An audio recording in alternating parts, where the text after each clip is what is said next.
నా భర్త దగ్గర తీసుకున్నది స్వతంత్రం, నువ్వు నీ భర్త దగ్గర నుంచి లాక్కున్నది స్వేచ్ఛ. స్వతంత్రానికి స్వేచ్ఛకి ఎంతో తేడా ఉందే తాతకి. ఏమండి ఏమంటారు? అవును. ఎందుకు అవును? నువ్వేమన్నా అవును. అమ్మ ఏమన్నా గంగిరెద్దుల తలపడవేనా మీ పని? అవును. అనంతలక్ష్మి కొంచెం కాఫీ ఇస్తావా? ఇదిగో వస్తున్నానక్కయ్యా. చూసావమ్మా, కింద నుంచి మా అమ్మ పిలుపు వినిపించిందో లేదో మీ అమ్మ 16 ఏళ్ల పడుచుపిల్లలా పరిగెత్తింది.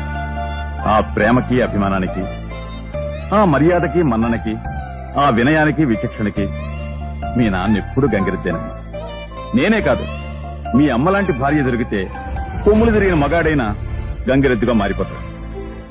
కానీ నీలాంటి భార్య దొరికితే గంగిగోవు లాంటి మగాడైనా ఆంబోత ఎదురు తిరుగుతాడు.